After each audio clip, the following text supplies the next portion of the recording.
Novaforma presenta la Conferencia Teológica de Escatología y Apocalipsis, séptimo encuentro con el Dr. Ángel Ariel Ortiz Noble.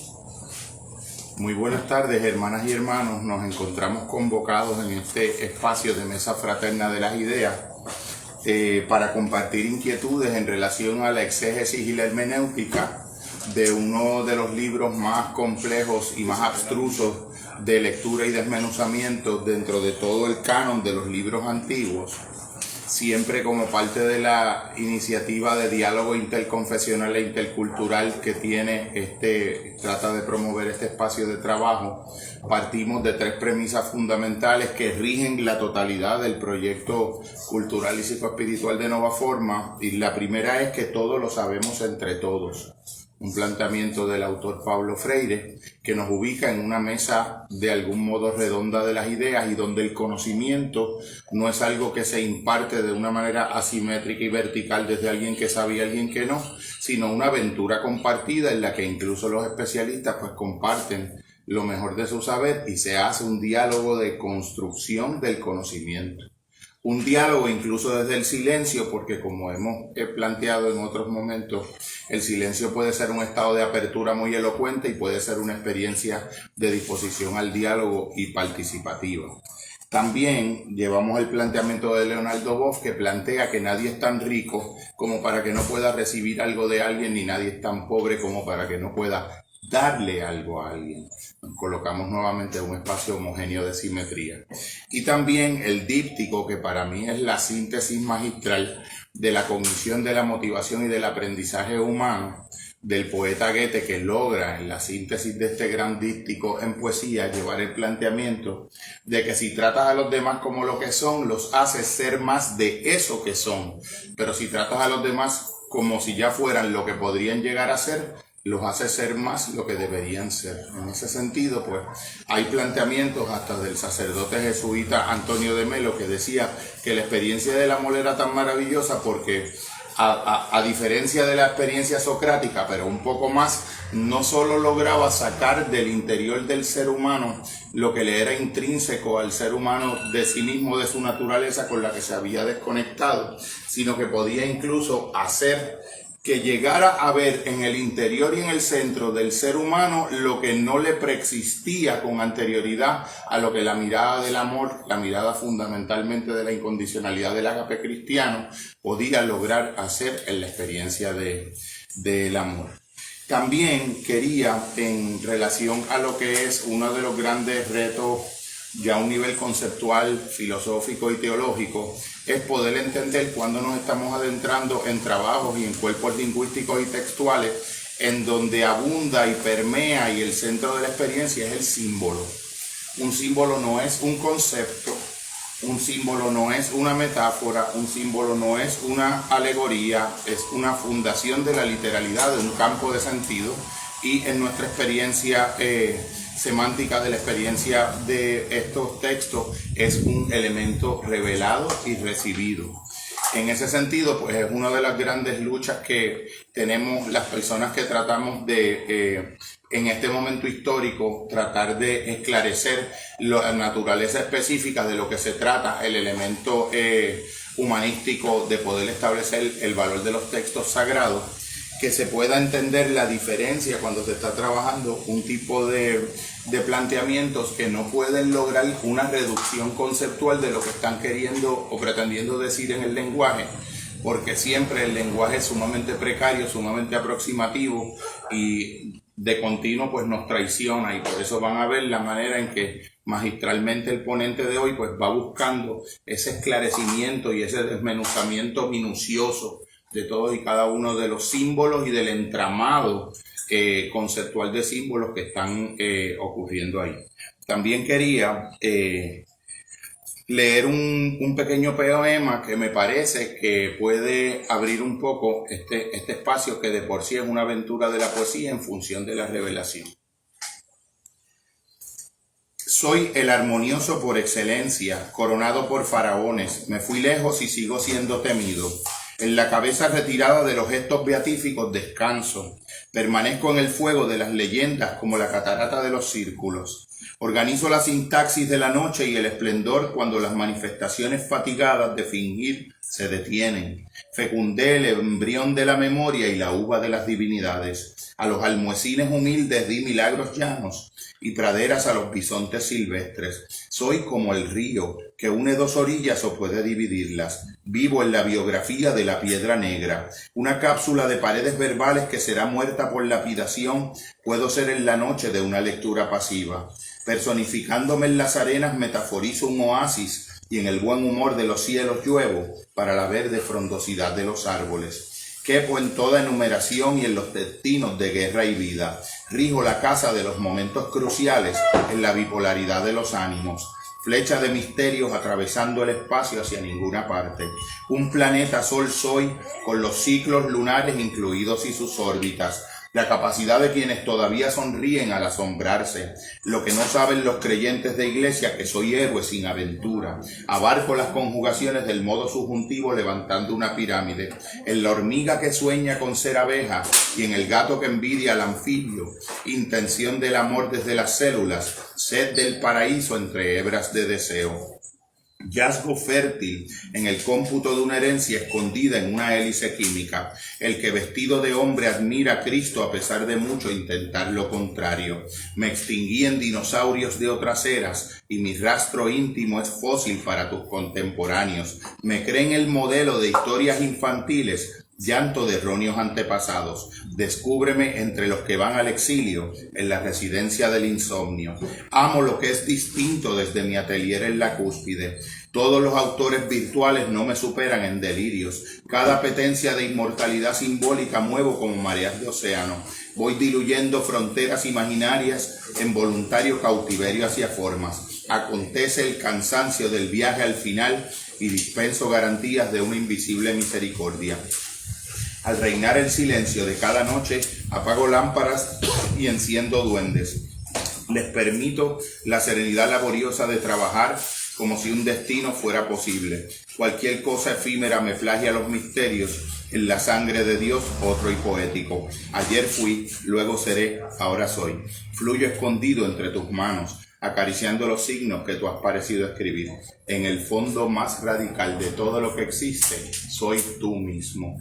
El misterio de esa profundidad del uno más uno mismo, que uno al centro de uno mismo, que para nosotros es la revelación del Cristo. Los dejo con ustedes, el doctor Ángel Ariel Ortiz Noble. Gracias. Muy buenas tardes a todos, que Dios les bendiga. Como me acostumbro, vamos a hacer una oración para comenzar mi participación, toda vez que voy a hablar sobre el texto sagrado, cuyo autor es Dios, el Espíritu Santo. Por lo tanto, nada mejor que empezar hablando con su autor, con Dios, porque lo que vamos a seguir compartiendo tiene que ver precisamente con revelación divina. Así que oremos. Padre, te doy gracias en esta hora por la linda oportunidad que nos das a todos de estar en este espacio hablando sobre tu palabra, que es buena, es eficaz, es iluminadora y atiende áreas de nuestra vida que no pueden atender otros textos. Los textos humanos, los textos producidos por la mente humana no pueden llegar donde llega tu palabra, que es espíritu. Tu Hijo amado dijo, la carne para nada aprovecha, el espíritu es el que da vida. La palabra que yo os he hablado es espíritu y es vida. También dice el apóstol que la palabra tuya es viva y eficaz, capaz de penetrar lo más profundo del ser humano y llegar al alma, y discierne los pensamientos y las intenciones del corazón. Te pido entonces que esa palabra, Señor, que compartiremos, haga eso, que llegue a nuestras mentes y las ilumine, pero que más allá de la mente llegue al corazón, que es el asiento de nuestras pasiones y pensamientos, para que desde allí tú obres y hagas en nosotros los cambios medulares importantes que quieres hacer. Te pido que me ayudes a compartir, te pido que ayudes a mis amigos a entender y que juntos, como decía Jorge, podamos aprender en este espacio. Se lo pido en el nombre glorioso de Jesús, tu Hijo amado y nuestro Salvador, quien dio su vida y derramó su sangre preciosa como ofrenda y precio por nuestros pecados. En el nombre suyo. Amén. Amén. Muy bien. Veo algunas caritas nuevas. Llevamos ya casi un año, ¿verdad, Jorge? Sí, un año. Casi un año. Y hemos ya tocado 6 capítulos del libro de Apocalipsis. Y usted diría, wow, un año y solamente 6 capítulos.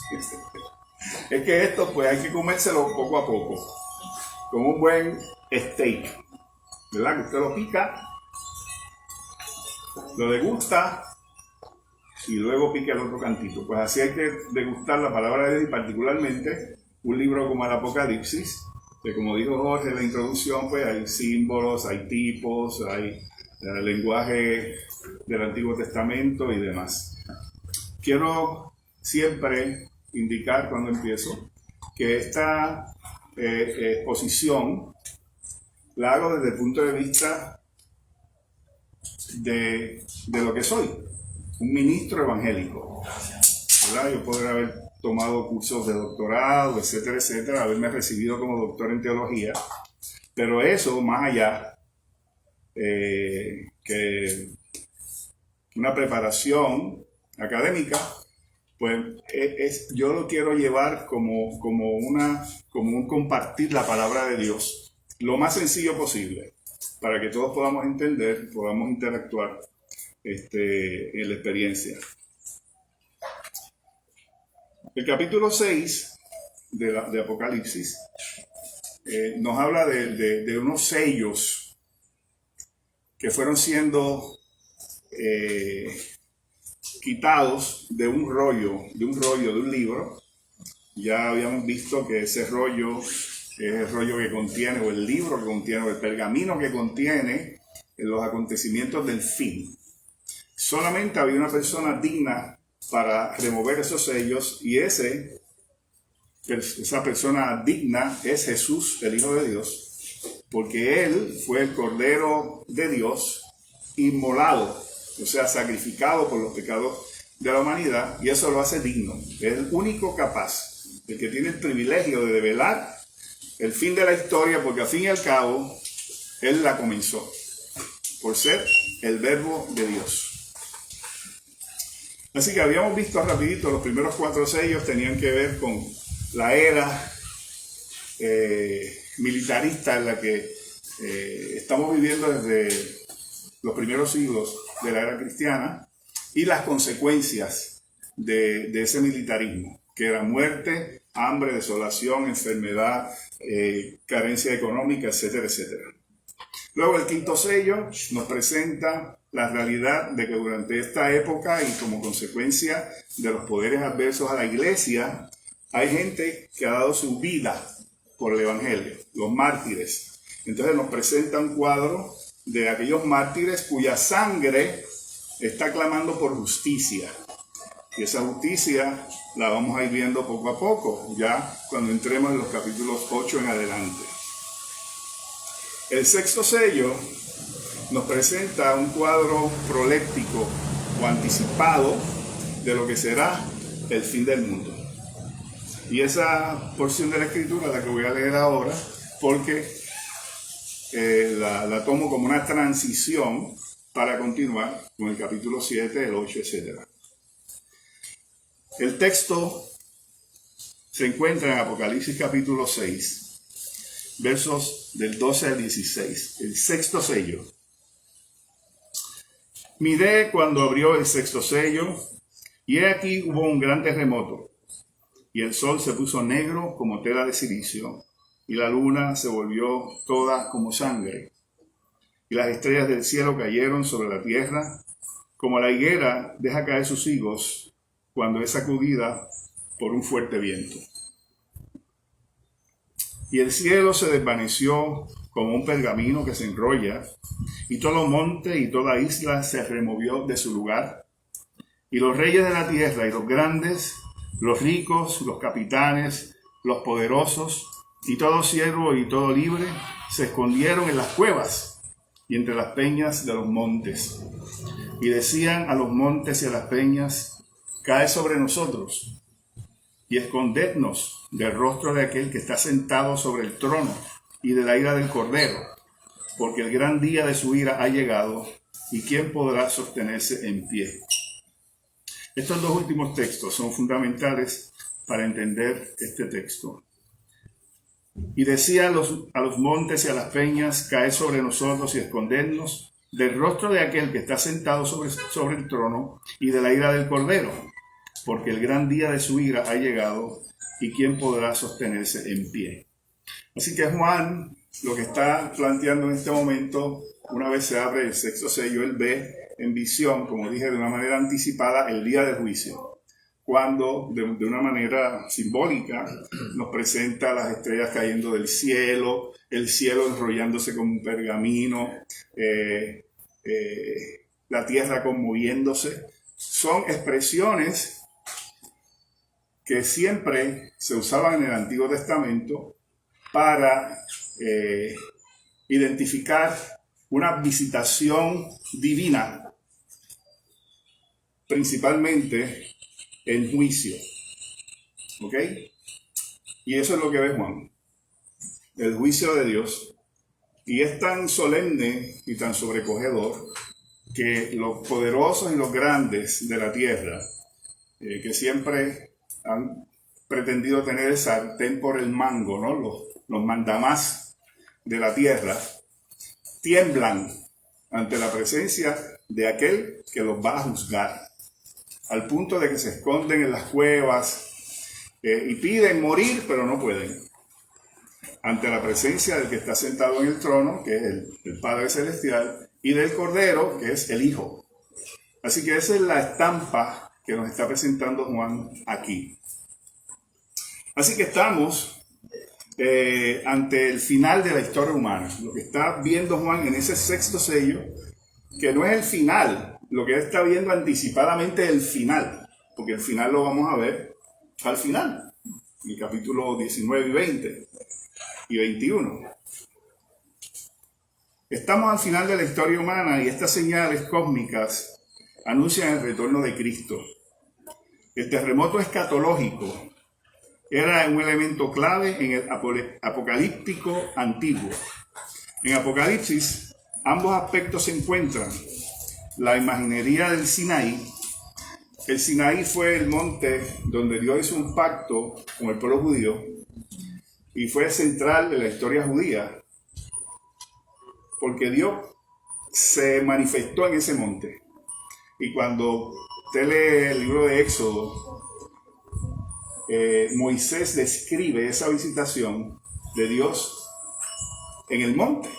Y dice él que el monte temblaba, que brincaba, que salían rayos y centellas del monte, que había una nube espesa que lo cubría y se oían unas voces como sonido de trompeta.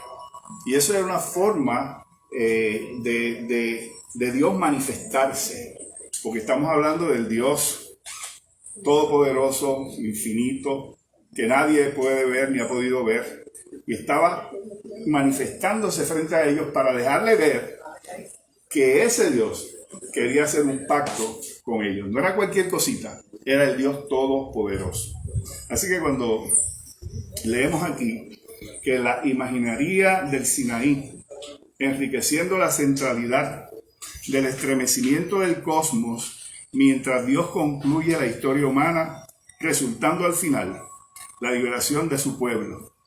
El sol se puso negro y la luna como sangre. O sea, el tema del luto es natural y prepara la escena para el cuadro del terror mortal en los versos que acabamos de leer. La luna como sangre es una imagen de juicio terrible. Y el cielo fue apartado como un pergamino. Es decir, el cielo no puede contener la llegada de aquel que es precisamente el creador del cielo, tiene que apartarse para darle entrada a él que viene. No puede haber una mejor imagen para representar el fin del mundo que esta. Estos fenómenos pertenecen al final de la historia, cuando el juez celestial aparezca en ira, y eso es exactamente el tema de la siguiente sección que habremos de ver luego en los capítulos que siguen. Aquí hay una teología profunda, subrayando este lenguaje de una catástrofe cósmica al final de la era. Ilustra la trascendencia de Dios y la dependencia de su creación, de su creador. El lenguaje no es meramente poético o simbólico de realidades espirituales, sino que describe una catástrofe cósmica real, cuyo carácter real no podemos concebir. Es decir, que lo que estamos viendo es una descripción de algo que realmente va a ocurrir, aunque está descrito con elementos simbólicos, metafóricos. Pero Juan está viendo cómo es que al final va el Señor a visitarnos. Más adelante veremos el otro componente de la visitación, pero aquí está haciendo énfasis sobre la visitación de Dios desde su ira. Dios ejecuta su juicio y derrama su ira, que es perfecta, santa y justa, sobre los pueblos y las personas que le han negado, que le rechazan y no quieren creer en él. Si usted se lee el Antiguo Testamento, usted va a ver cómo aún al pueblo judío, que fue el pueblo que él escogió, le tuvo que dar pan varias ocasiones porque desobedecieron. Y la desobediencia a Dios siempre tiene consecuencias. Y son consecuencias que siempre nos llevan a reflexionar y a tratar de hacer introspección, porque siempre la disciplina divina es para tratar de que nos corrijamos. Aunque muchas veces, como vamos a ver en Apocalipsis, a pesar de que Dios quiere corregirnos, no queremos dejar que Él nos corrija y nos mantenemos contumaces, rebeldes y alzamos el puño acusador contra Dios, y eso no es bueno. Como dije en algún momento, el libro de Apocalipsis no es un libro aislado del resto de la Escritura. El libro de Apocalipsis es el capítulo final de la narrativa bíblica, que lo que plantea es el plan redentor de Dios para la humanidad. De manera que cuando analizamos el Apocalipsis, tenemos que analizarlo contextualmente, tomando en consideración la teología bíblica que comienza desde Génesis. De manera que antes de seguir al capítulo 7, yo quiero hacer un pequeño excursus aquí, unos pequeños paréntesis, porque creo que es importante, toda vez que si estudiamos la Biblia sin aplicarla, pues estamos perdiendo el tiempo. O sea, estudiar la Biblia solamente con una intención académica o intelectual, ¿okay?, es fútil. Al acercarnos a la Biblia, a la palabra de Dios, tenemos que hacerlo con la intención o el interés de que Dios hable en nuestras vidas, de que Dios haga algo con nosotros. Así que cuando hablamos de la visitación o de la segunda venida de Cristo o la ira de Dios sobre los impíos, o la bendición de Dios o la gracia de Dios sobre los creyentes, lo hacemos tomando en cuenta de que ese tema no es nuevo en Apocalipsis. Ese tema se viene hablando durante todo el Nuevo Testamento. Y también se tocó en el Antiguo Testamento con las profecías de Daniel, de Zacarías, de Isaías, etc. Entonces, yo quiero hacer una pequeña aplicación sobre este tema. Y voy a leer algunos textos de la Escritura con ese fin. El primer texto que quiero leer se encuentra en la carta de Pablo a los Tesalonicenses, capítulo 5, versos 2 y 3. Dicho sea de paso, las cartas de Pablo a los Tesalonicenses, son 2 cartas, son las cartas paulinas escatológicas por excelencia. Usted quiere saber un poco sobre la escatología paulina, léase esas 2 cartas.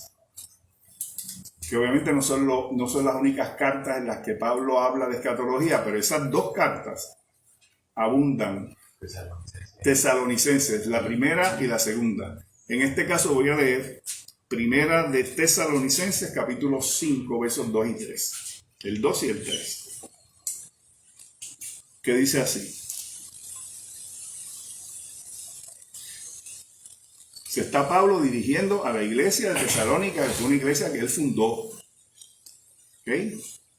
Dice, porque vosotros sabéis perfectamente que el día del Señor, que es el día al que está refiriéndose Juan, ahí en el capítulo 6 de Apocalipsis, el día de la visitación, la segunda venida de Cristo, que el día del Señor vendrá así como ladrón en la noche.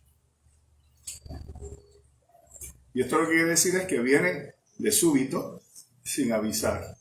Y a mucha gente los va a coger de sorpresa. Que cuando digan paz y seguridad, entonces vendrá sobre ellos destrucción repentina, como los dolores a la mujer encinta, y no escaparán. Eso es lo primero que quiero resaltar. Hay gente, la mayoría de nosotros hemos escuchado la Biblia alguna vez, y hemos escuchado predicaciones alguna vez, y hemos escuchado enseñanzas alguna vez sobre este tema, que escuchan, pero le hacen caso omiso a lo que Dios nos dice. Y siguen viviendo su vida como si aquí no pasara nada.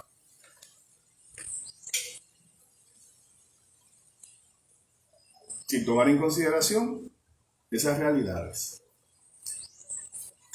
Así que a mucha gente, cuando el Señor Jesucristo venga, los va a encontrar así, todo está bien. Por eso Pablo dice, cuando digan paz y seguridad, o sea, mientras todo esté bien, cuando todo esté que aparentemente no va a pasar nada, va el Señor a venir y los va a encontrar desapercibidos. Eso está en línea con 2 afirmaciones que hizo el Señor Jesucristo en el Evangelio, que también las quiero leer. La primera se encuentra en el Evangelio de Mateo, capítulo 16, versos 1 y 3, que dice de la siguiente manera. Vinieron los fariseos. Los fariseos eran los religiosos de la época de Jesús, los que tenían el control de la cosa religiosa, pero eran hipócritas y no eran creyentes. Rechazaron a Jesús y fueron los que incitaron a la turba y convencieron a Roma de que crucificara a Jesucristo. ¿Okay? Los fariseos y los saduceos, esas eran las 2 religiones principales en la época de Jesús, vinieron los fariseos y saduceos para tentarle y le pidieron que le mostrase una señal del cielo. Mas él, respondiendo, dijo: cuando anochece, decís buen tiempo, porque el cielo tiene arreboles.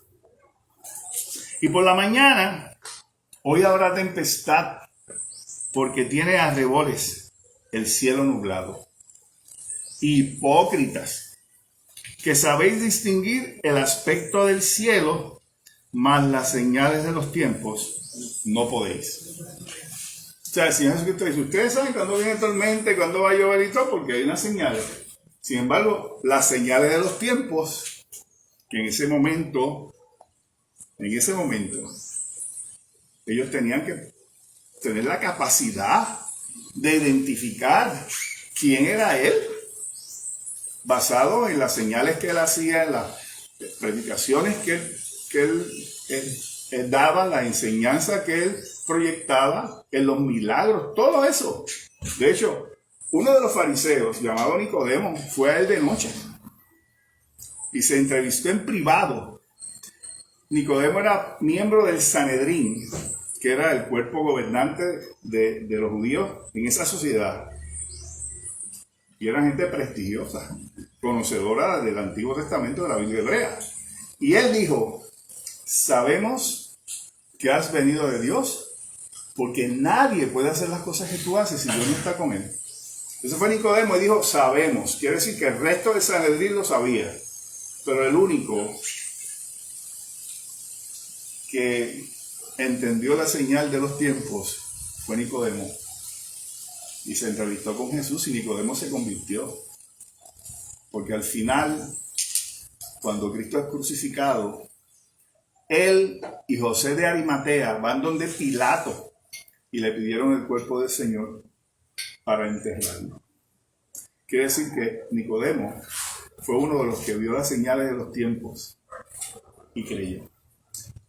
De la misma manera, hoy estamos viendo señales. Estamos siendo testigos de situaciones que nos tienen que llamar la atención. No es business as usual. Lo que está pasando en el mundo no es nada que nosotros podamos decir que todo está así desde el principio y que no debemos preocuparnos por eso. Tenemos que tener nuestras orejitas, nuestros radares activos, y tenemos que ver qué está ocurriendo en el mundo, y tenemos que coger la Biblia y decir: mira, las profecías nos indican que van a pasar una serie de cosas, y creo que lo que está pasando se asemeja a esas profecías que están escritas aquí. Las señales de los tiempos.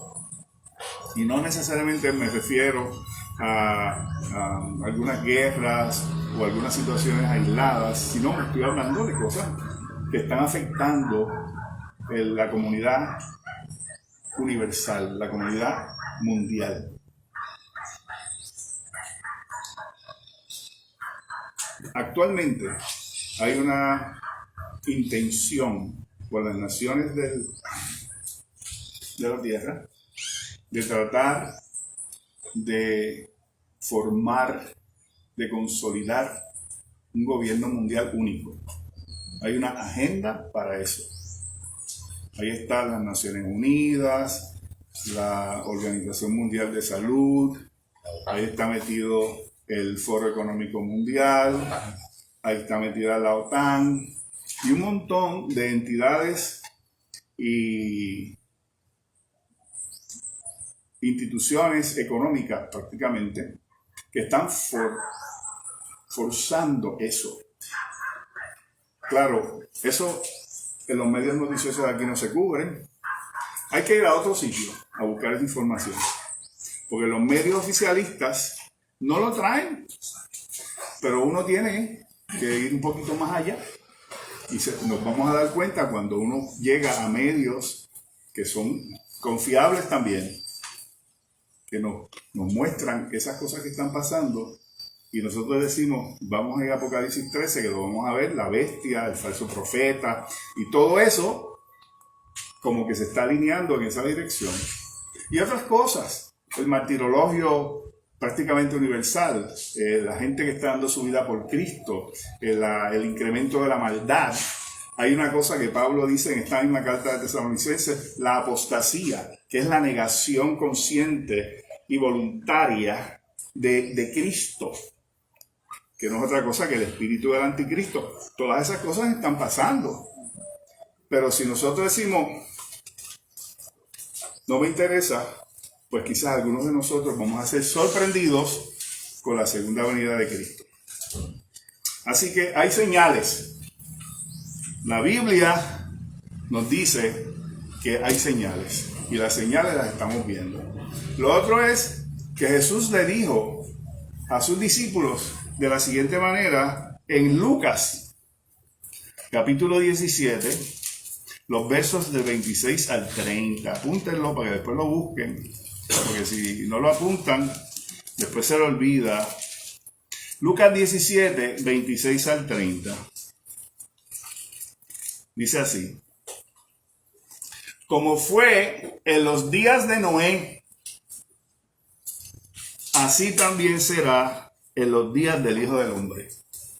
El Hijo del Hombre es una designación de Jesús sobre sí mismo. Jesús es el Hijo del Hombre. Es el Hijo de Dios, el Hijo del Hombre. Él es el yo soy, el pastor, el buen pastor, la luz del mundo. Todos esos son atributos o adjetivos de Jesús. Dice: como fue en los días de Noé, así también será en los días del Hijo del Hombre. Cuando dice los días del Hijo del Hombre, será en los días de la visitación del Hijo del Hombre. Comían, bebían, se casaban y se daban en casamiento hasta el día en que entró Noé en el arca y vino el diluvio y los destruyó a todos. Asimismo, como sucedió en los días de Lot. ¿Con qué asociamos a Lot? ¿Con qué dos ciudades asociamos a Lot? Con Sodoma y Gomorra. Pues dice aquí que en los días de Lot comían, bebían, compraban y vendían, plantaban y edificaban. O sea que era una vida de indiferencia, de indolencia, de total desinterés por las cosas de Dios. Si yo hubiera vivido en época de Noé, por lo menos, y yo hubiera visto a ese señor construyendo ese transatlántico, porque era de dimensiones inmensas, ese barco, yo hubiera preguntado: oye, ¿qué está pasando aquí? ¿Por qué este señor está preparando ese barco? Por lo menos me hubiera interesado, me hubiera acercado: oiga, ¿por qué usted está construyendo ese barco? Y él me hubiera dicho: porque Dios va a enviar un diluvio para destruir la humanidad por el pecado. Y yo: ay, pues yo no quiero que me destruyan a mí. ¿Qué hay que hacer para meterse en el barco? Pero ¿sabe qué? Ni una sola persona se acercó a Noé. Solamente se salvaron Noé, su esposa, sus 3 hijos y las 3 nueras de Noé. 8 personas. El resto de la humanidad se perdió. No quisieron. ¿Sabe cuánto tiempo le tomó hacer el arca a Noé? Alrededor de 100 años. O sea que estuvo 100 años claveteando, trayendo madera, formando el arca. Señales, estaban ahí, pero no creyeron. También Lot, que es otra historia. Así que cuando el Señor dice que estaban haciendo todo su rutina, su vida diaria normal, sin interesarse por las cosas de Dios, sin hacer caso a las cosas de Dios, sin atender los llamados de Dios, pues esa gente obviamente los va a coger de sorpresa, porque no están esperando al Señor. Los únicos que estamos esperando al Señor son los que creemos en la Biblia, que creemos que Él dijo que iba a venir, y nosotros creemos que Él va a venir. Pero el que no cree eso, va a seguir viviendo su vida de consumismo, de diversión, de entretenimiento, de trabajo, de inversiones, todo eso. Tú sabes, business as usual. Y no quieren oír el llamado de Dios. En Apocalipsis 9:20 nos dice algo que nos debe hacer pensar. Esto tiene que ver con Apocalipsis, ¿ah? ¿Qué?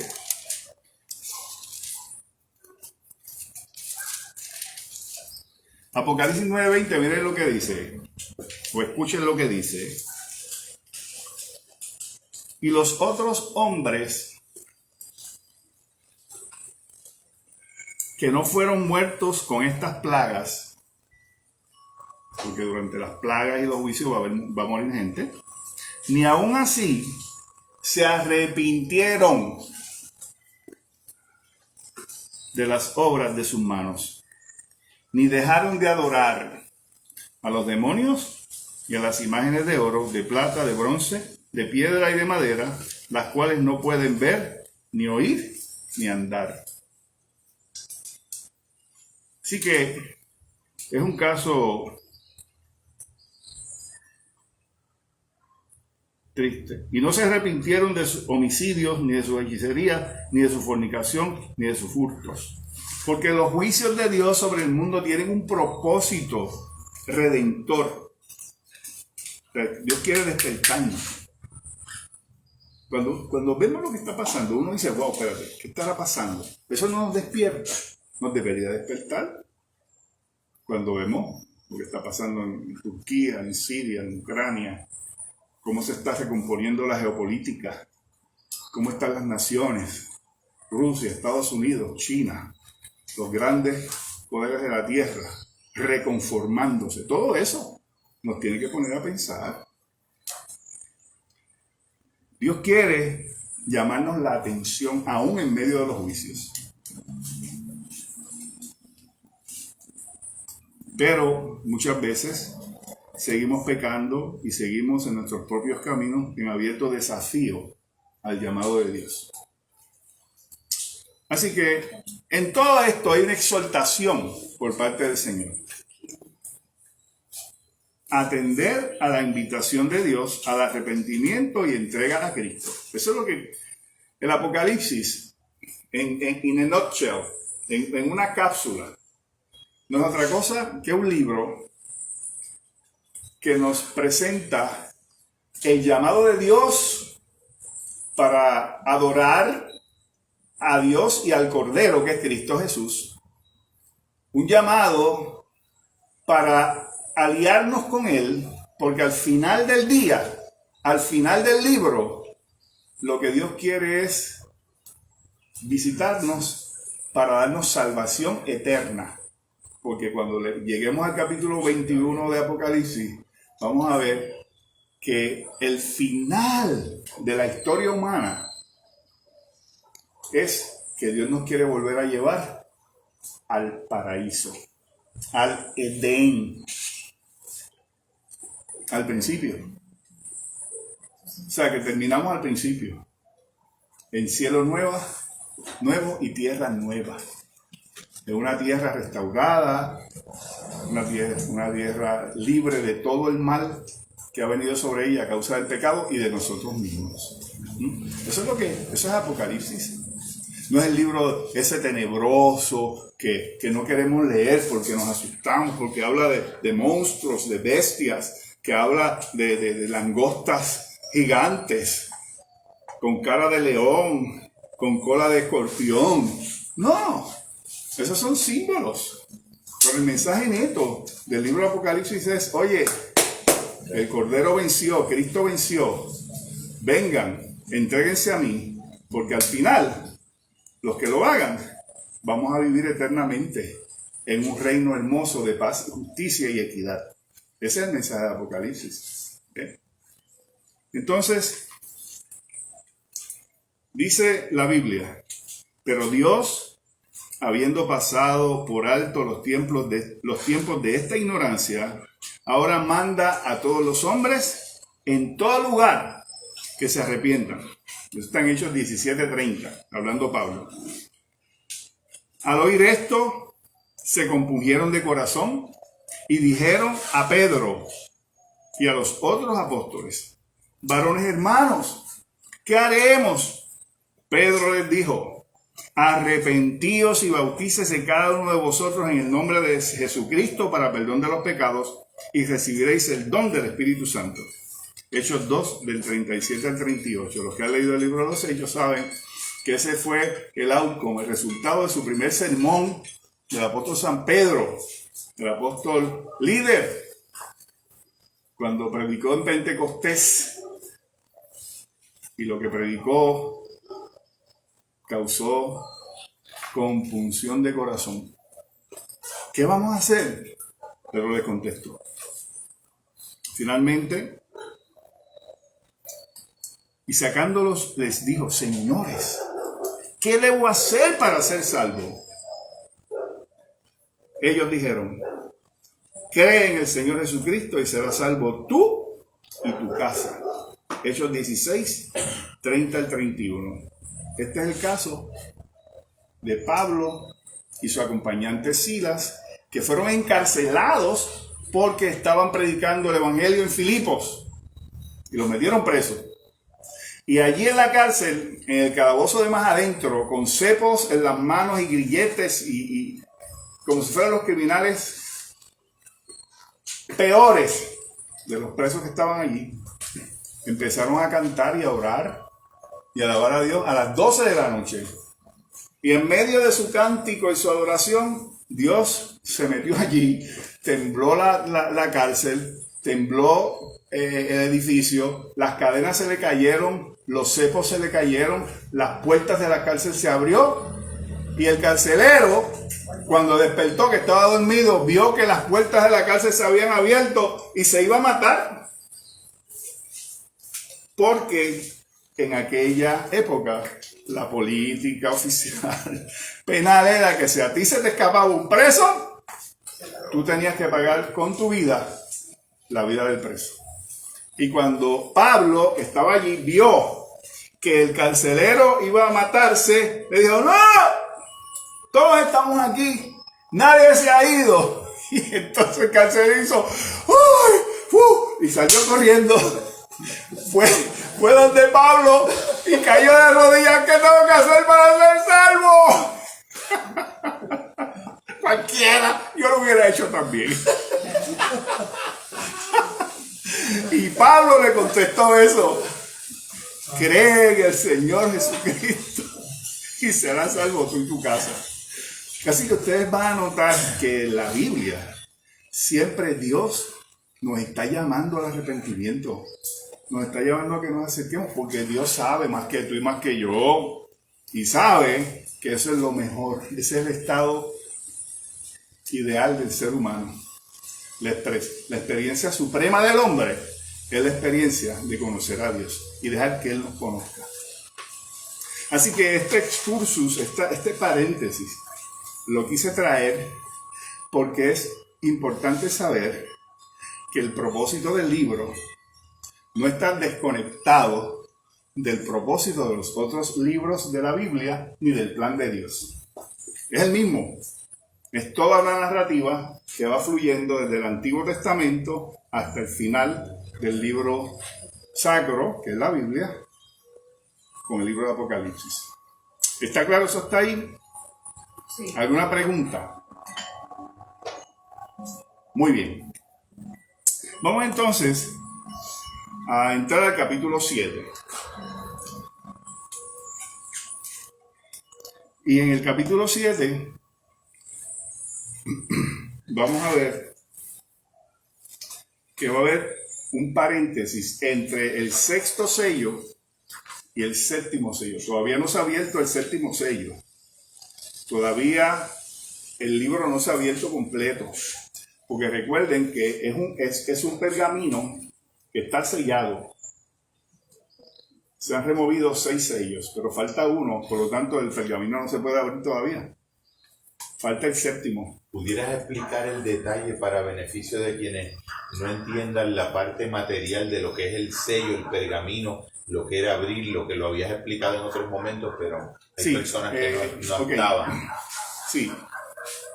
Juan, en el capítulo 5, ve una visión. Dios le muestra una visión en donde él ve el trono y al Padre Celestial y ve un montón de ángeles ahí adorando y todo esto, y ve que hay el Dios tiene un pergamino, un rollo, ¿verdad? Que antes los libros no eran como estos, ¿verdad?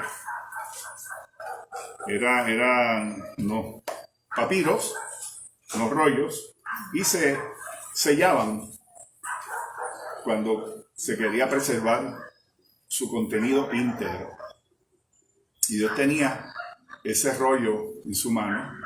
Y Juan, el apóstol, empezó a llorar. Porque Juan sabía que ese libro contenía el final, ¿no? Contenía información importante para la iglesia. Y entonces uno de los ancianos, él le pregunta, ¿quién puede abrir ese rollo? ¿Quién es digno? Porque nadie era digno. Entonces, uno de los ángeles le dice, bueno, el cordero, el león de la tribu de Judá, que es digno de abrir el libro, refiriéndose a Jesús. Cuando él mira, él no ve un león, ve un cordero como inmolado. Es decir, que Cristo tuvo la victoria como un león, pero lo hizo en virtud de su sacrificio en la cruz del Calvario. Así que Juan entonces ve que el Padre le entrega al Hijo ese rollo y hay una experiencia de adoración, de una exaltación tremenda por la obra que hizo Cristo en la cruz. Todos se tiran de rodillas a adorar al Cordero porque es digno de abrir el libro. Entonces, el Cordero, que es Cristo, comienza a remover los sellos. Los sellos eran unos sellos de cera. Recuerden, lo han visto en las películas, que derriten un poco de cera sobre el borde de, digamos, el paquete o el contenido o el sobre y lo sellan con la cera derretida, le ponen un sello, una sortija o una estampa y entonces eso queda sellado. Eran 7 sellos de esa naturaleza. Así que esos eran los sellos. Y el libro contiene los eventos del fin, los eventos del escatón, del final de la era, de esta historia, de la historia del ser humano. Hasta ahí, pues eso es lo que tiene que ver con los sellos y con el libro, etcétera, etcétera. Habíamos visto ya 6 sellos, falta el 7º. Pero antes de que se abra el 7º, hay un paréntesis, porque era importante que hubiese ese paréntesis, porque ya del capítulo 7 o el capítulo 8 en adelante es que vamos a ver el derramamiento de los juicios de Dios y vamos a ir viendo en forma, digamos, vertiginosa, ¿no?, cómo se van dando esos eventos. Hasta ahora solamente Juan ha visto cosas anticipadas, ¿verdad?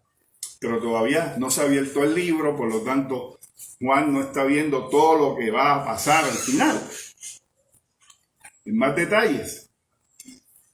Y entonces Dios quiere hacerle ver a la iglesia una cosa bien importante.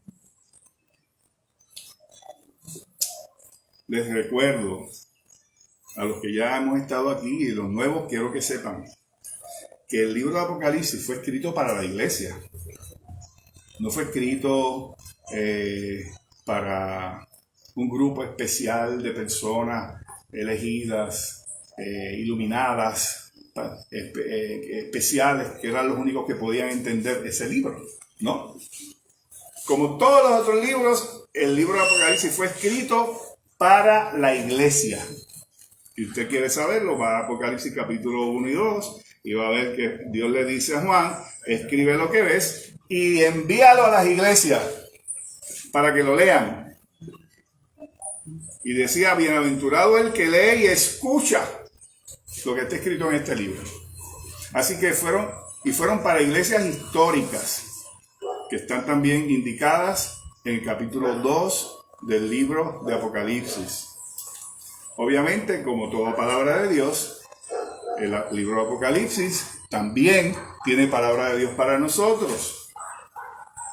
Porque si no, no tuviéramos Biblia hoy ni la estuviéramos predicando. Así que la palabra de Dios siempre es efectiva y tiene mensaje para la iglesia de todos los tiempos. Pero históricamente, en el contexto histórico y cultural, fue escrita para la iglesia de Asia Menor.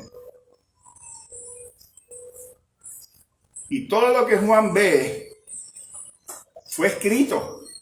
Y este libro completito fue circulado entre esas iglesias, desde Éfeso hasta Esmirna, y fue leído. Quiere decir que si retrotraemos lo que estamos diciendo, nos ubicamos con esas iglesias que escucharon lo que está escrito en ese libro. Es decir, que todo lo que dice, todo lo que vio Juan, todo lo que escribió Juan, aquellas iglesias lo escucharon, porque fue leído todo. Entonces, esas iglesias, que eran 7 en este particular área, en esa área en particular, eran iglesias que estaban sufriendo, que estaban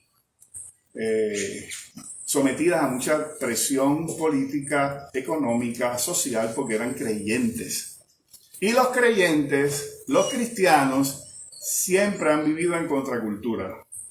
Lo que eso quiere decir es, hermano, que siempre los cristianos, los que hemos creído en la palabra de Dios, vivimos de acuerdo a los valores del reino de Dios. En un mundo cuyos valores no son los valores del reino de Dios. Y eso se llama contracultura. Y hay épocas en que los valores del mundo se ponen en confabulación contra la iglesia y atacan la iglesia. En unos momentos más que en otros, pero en ese momento la iglesia estaba siendo acosada, en momentos por Roma, en momentos por la religión judía, en momentos por la misma sociedad pagana, politeísta. Y lo que Dios le quiere decir a esa iglesia, y nos dice a la iglesia de hoy, a la de hoy, a la que tú y yo pertenecemos, a la iglesia, los creyentes, es que en medio de la crisis, de la persecución, en medio de la posibilidad del martirologio, Dios está con nosotros. Y Dios nos va a librar de la ira, de su ira. Ningún creyente es objeto de la ira de Dios, ninguno. Todos seremos salvos de la ira. Cuando Cristo venga, Él no va a derramar ira sobre nosotros, sino bendición, nos va a rescatar. La ira de Dios solamente está sobre los hijos de desobediencia, los que no quieren a Cristo ni quieren arrepentirse. ¿Ok? Y ese es el mensaje de Apocalipsis. Miren, esto está pasando y esto va a pasar, pero tranquilos, porque yo los conozco a ustedes y sé quiénes son ustedes. Y los voy a cuidar de la ira y los voy a cuidar de que Satanás no los gane para sí, sino que ustedes son míos y míos nada más. Ese es el mensaje de Apocalipsis. Y entonces el capítulo 7 lo que plantea es el famoso capítulo de la marca, del sello de Dios sobre su iglesia. Y ahorita vamos a ver que eso tiene un precedente histórico para que lo podamos entender mejor. Así que se abre un paréntesis entre el 6º y 7º sello con una intención teológica vital: la seguridad de que en medio de los eventos cataclísmicos de la historia en los cuales vive la iglesia, Dios la protege y la cuida. Y es obligatorio leer el texto, ¿verdad? Porque si vamos a seguir hablando de Apocalipsis hay que leer el texto. Y el texto está en el capítulo 7. Lo voy a leer.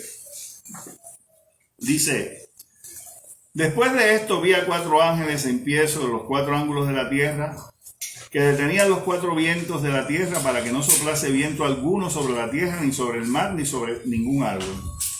Vi también a otro ángel que subía de donde sale el sol y tenía el sello del Dios vivo, y clamó a gran voz a los 4 ángeles a quienes se les había dado el poder de hacer daño a la tierra y al mar, diciendo, este verso es clave: no hagáis daño a la tierra ni al mar, ni a los árboles, hasta que hayamos sellado en sus frentes a los siervos de nuestro Dios. Y oí el número de los sellados, 144,000 sellados, de todas las tribus de los hijos de Israel. Y entonces menciona las tribus. La tribu de Judá, etcétera, etcétera. Después de esto, miren. Ahora, miren que el verso 4 del capítulo 7 dice, y oí. Y el verso 9 dice, después de esto, miré. Así que cuando Juan oye que van a ser sellados de 144,000, pues no está viendo eso.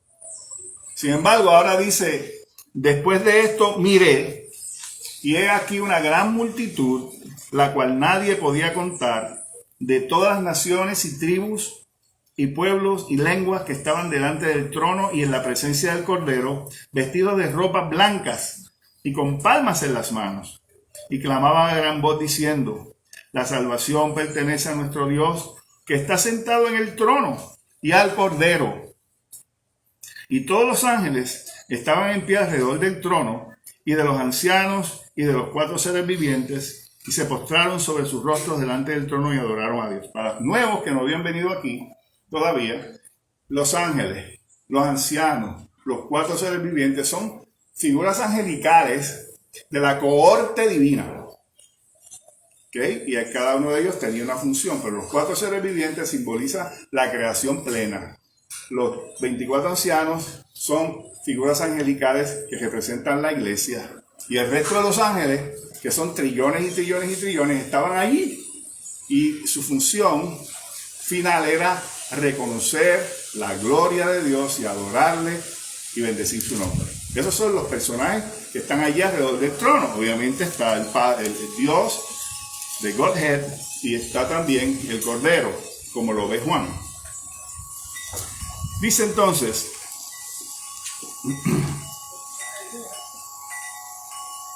y todos los ángeles estaban en pie alrededor del trono, y de los ancianos y de los 4 seres vivientes, y se postraron sobre sus rostros delante del trono, y adoraron a Dios, diciendo, amén. La bendición y la gloria y la sabiduría y la acción de gracias y la honra y el poder y la fortaleza sean a nuestro Dios por los siglos de los siglos. Amén. Entonces, uno de los ancianos habló diciéndome, estos que están vestidos de ropas blancas, ¿quiénes son? ¿Y de dónde han venido? Y yo le dije, Señor, tú lo sabes. Y él me dijo, estos son los que han salido de la gran tribulación y han lavado sus ropas y las han emblanquecido en la sangre del Cordero. Gloria a Dios.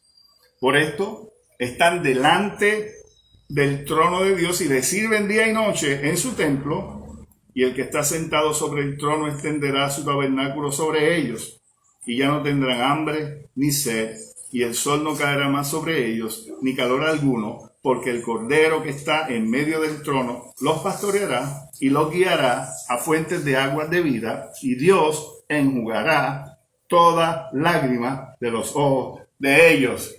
Y si esto fuera una iglesia, yo diría, ¿cuántos dicen amén? Y mucha gente diría, amén. Porque es una estampa extraordinaria sobre el fin. ¿Dónde estaremos? ¿Cuál será el fin de la iglesia?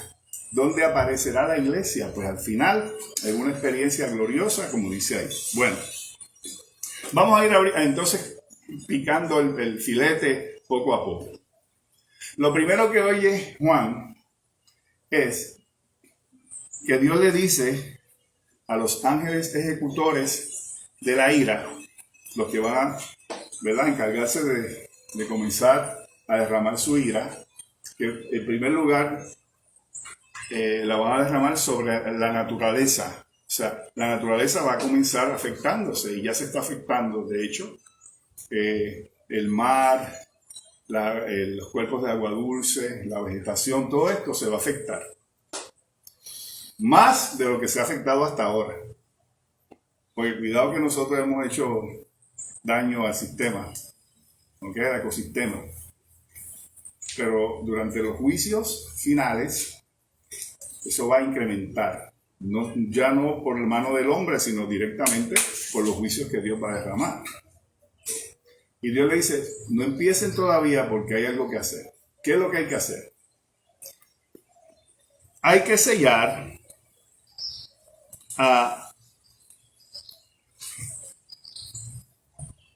la frente de los siervos de nuestro Dios. Y entonces Juan dice, oyó que eran 144,000 de las 12 tribus de Israel. 12,000 por cada tribu, porque habían 12 tribus. Y de esos 12 tribus, 12,000 hacen 144,000. Bueno, esto ha sido objeto de discusión. ¿Quiénes son esos 144,000? Y ha habido diferentes posiciones, pero los expositores,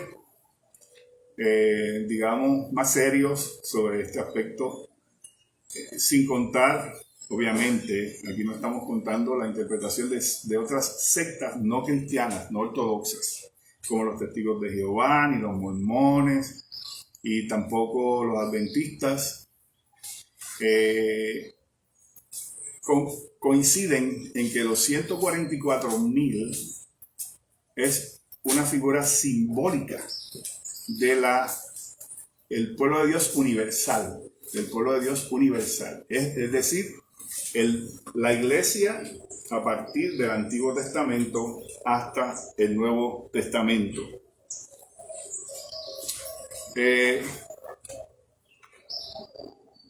Nos dice el teólogo Ladd de la siguiente manera. El significado del número 12,000 no es difícil, de acuerdo a su interpretación. Como es usual en Apocalipsis, el número es simbólico y afirma que el número completo del pueblo de Dios atravesará seguro a través del tiempo de la tribulación y ni uno solo de su pueblo se perderá. También Robert Mounce, está, ¿verdad?, en la misma línea de pensamiento.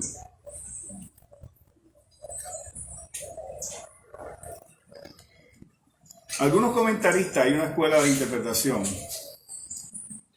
que la consideramos ortodoxa, aunque no necesariamente nosotros estemos de acuerdo con ellos, ¿verdad? Algunos comentaristas interpretan el número 144,000 como una referencia literal a la nación de Israel. Sin embargo, esta interpretación complica seriamente la comprensión del libro de Apocalipsis al introducir distinciones raciales que ya no existen en el ámbito del Nuevo Testamento.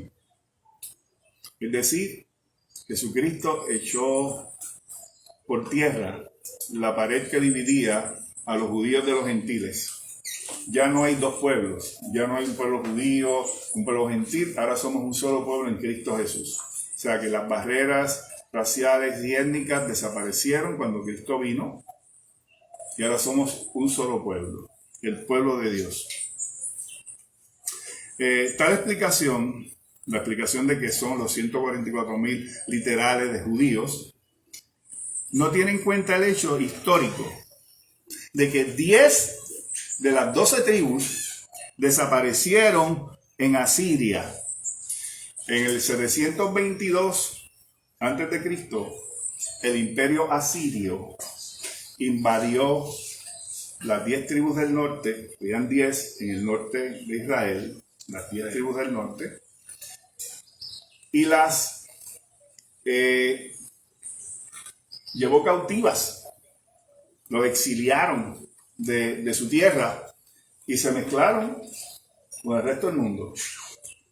Y entonces Senaquerib, el rey asirio, pobló la región, esa región de Israel, de personas de otros países y de otras religiones. Y luego trajo a algunos sacerdotes judíos y demás y mezcló eso ahí, se formó un sincretismo y de ahí salen los samaritanos. Usted lee el Nuevo Testamento y lea la palabra samaritano y lea la famosa porción de Juan capítulo 4 de la mujer samaritana, que ella dice, ¿cómo tú, le dijo a Jesús, cómo tú siendo judío me pides a mí, que soy samaritana, agua porque los judíos y samaritanos no nos llevamos. Y era porque desde entonces los samaritanos no eran considerados judíos puros. Era un sincretismo, una mezcla. De manera que esas 10 tribus desaparecieron, se diluyeron, pero quedaban 2 tribus, las tribus de Judá y Benjamín en el sur. Pues esas tribus también fueron dispersadas en el año 587 aproximadamente antes de Cristo por la invasión de Nabucodonosor a Jerusalén, por la destrucción de Jerusalén y la destrucción del templo de Salomón. Fueron llevadas cautivas, fueron dispersadas, etcétera, etcétera. Al final de 70 años regresa un pequeño grupo, pero la mayoría de los judíos se quedaron dispersos por todo el imperio medo-persa en aquel entonces y luego se siguieron diluyendo con el resto de los imperios, el griego y el romano. Así que tratar de decir que esos 144,000 son 12,000 de cada tribu está bien difícil, porque ya no hay tribus. Ya no hay tribus. Además, teológicamente hablando, la Biblia nos enseña que ya nosotros somos un solo pueblo. Pablo a los romanos le escribe que los que somos creyentes, los que creemos en Cristo, somos de la fe de Abraham, que es el padre de la fe, y somos los verdaderos judíos, los verdaderos israelitas, los que creemos que no es israelita el que lo es según la carne, sino el que lo es según la fe. Y también cuando Pablo le escribe a los Gálatas, se refiere a la iglesia como el Israel de Dios, de manera que Israel en el Nuevo Testamento es otra palabra para decir la iglesia. Por lo tanto, esos 144,000 sellados que están ahí no es otra cosa que el pueblo de Dios. Por eso es que cuando él escuchó que iban a ser sellados y miró, no vio 144,000. ¿Cuántos vio? Una multitud que no se podía contar. Después de esto miré y aquí una gran multitud, la cual nadie podía contar, de todas las naciones, de todas las tribus y pueblos y lenguas que estaban delante de todos. No eran de los judíos, es de todo el mundo. Porque los que estudiamos la Biblia sabemos que cuando Dios hizo el pacto con Abraham, allá en el capítulo 12 de Génesis, estamos hablando de Génesis, le dijo: en tu simiente, en tu descendencia, serán benditas todas las naciones de la tierra. ¿Y qué ve ahí Juan? Todas las naciones de la tierra. O sea que lo que Dios le prometió a Abraham, Juan lo estaba viendo cumplido ahí. Lo que pasa es que los judíos fue un instrumento que Dios usó para ir desenvolviendo su plan a través de la historia. Pero no era la finalidad de Dios que los judíos fueran exclusivamente su pueblo. De los judíos vino Cristo. Jesús fue judío, Pablo fue judío, Pedro fue judío, los 12 apóstoles eran judíos, pero eso no quiere decir que ellos eran exclusivos, sino que eran un instrumento, eran un medio a través del cual iba a venir la salvación para todas las naciones. Quiere decir que el que alegue que los judíos solamente, esos son el pueblo de Dios, está equivocado. Bíblicamente hablando, le podemos demostrar que no es así. Dios tiene un pueblo. Efesios lo dice, Gálatas lo dice, Romanos lo dice. Que hay un grupo de judíos que se va a convertir, claro que sí. Como hay un grupo de africanos que se tiene que convertir, como todavía queda un grupo de puertorriqueños que se tienen que convertir, como todavía hay americanos, nicaragüenses, ecuatorianos, españoles que se tienen que convertir. Por eso Pablo, cuando escribe los capítulos 9, 10 y 11 de Romanos, dice, sí, queda un remanente judío que se va a convertir. Dios no se ha olvidado de los judíos. Él dice, yo soy judío, así que no se ha olvidado de los judíos porque yo soy judío. Es decir, que todavía Dios tiene que salvar a muchos judíos, pero eso no quiere decir que es el pueblo de Dios. No, el pueblo de Dios es esa gran multitud que está ahí. ¿Y cómo esa gente, cómo es que está ahí? ¿Por qué está ahí? ¿De dónde salieron? Bueno, dice ahí que ellos han sido lavados por la sangre del Cordero. Lo dice, ¿verdad? Dice que estaban vestidos de ropas blancas, etcétera, etcétera.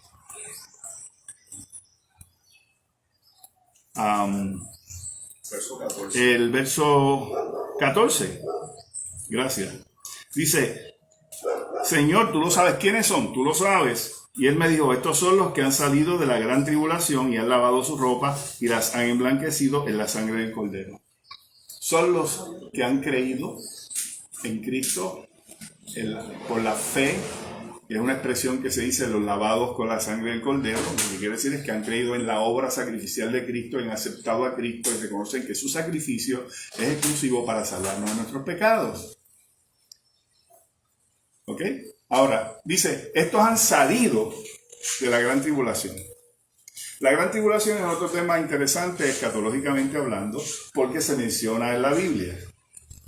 Lo menciona primero el Señor Jesucristo en el capítulo 24, capítulo 13, Lucas 21. Y también Juan lo menciona aquí, precisamente, los que han salido de la gran tribulación.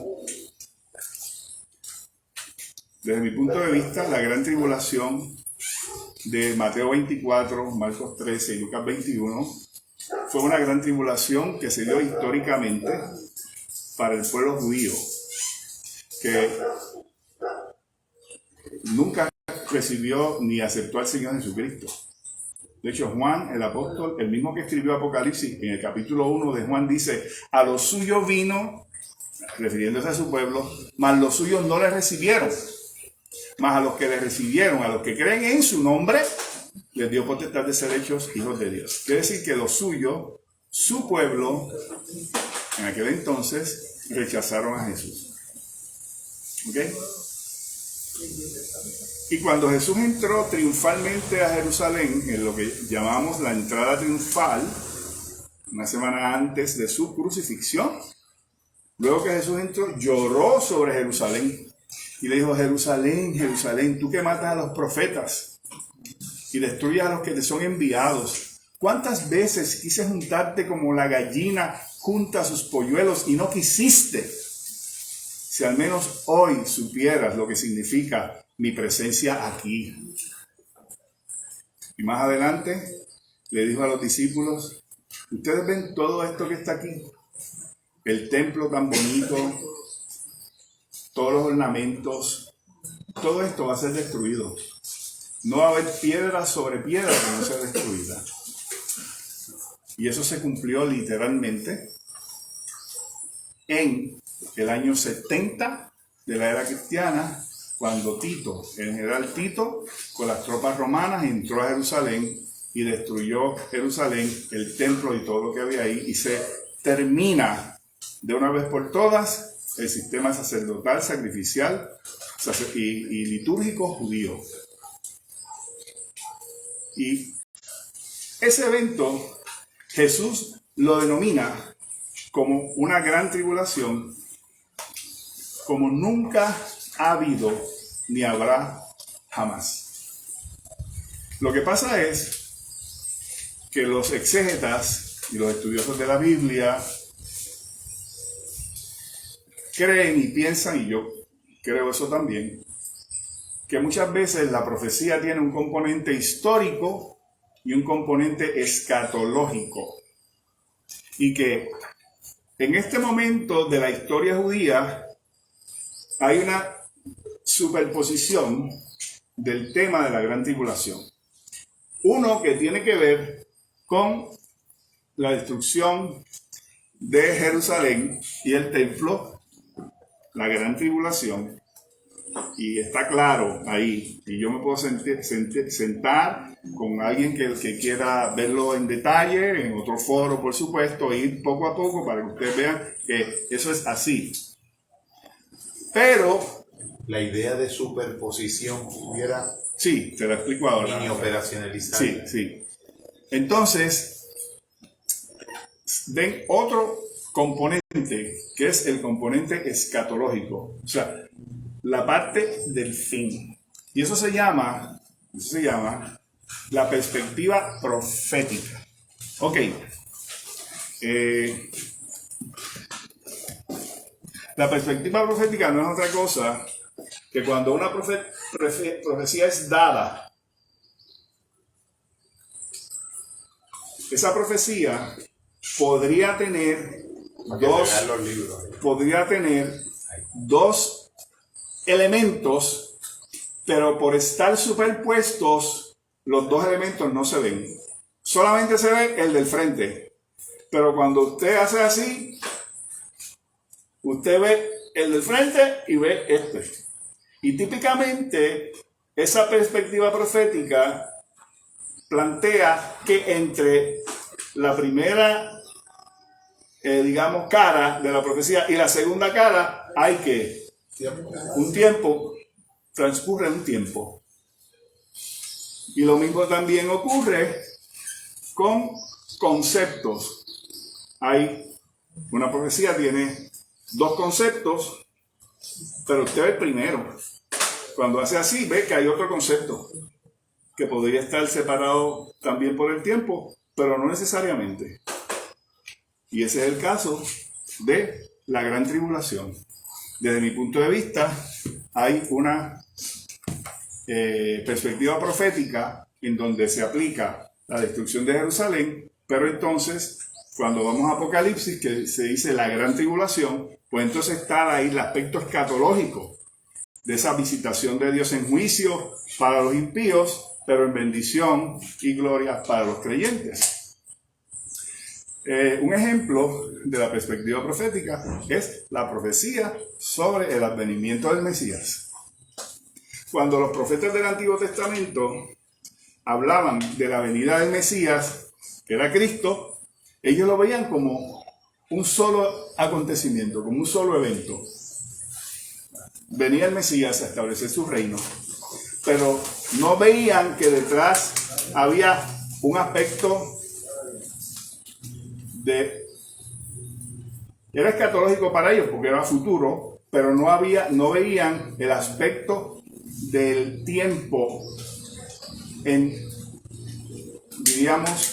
el desarrollo del mesianismo, vamos a decirlo así. Cristo vino y los judíos pensaban que iba a establecer su reino de inmediato, pero eso no fue así. Él vino aquí, murió, llegó el reino, porque dice que el reino lo acercó. El reino de los cielos entre vosotros está, porque Él es el rey, pero el reinado lo comenzó en los corazones de los seres humanos que entregan su vida a Él. Pero entonces había un tiempo para que muchas otras personas pudieran recibir a Cristo, y entonces al final de la historia, Cristo venir nuevamente, y establecer entonces su reino final mesiánico. Pero en el Antiguo Testamento, cuando los profetas hablaban, creían que era uno solo.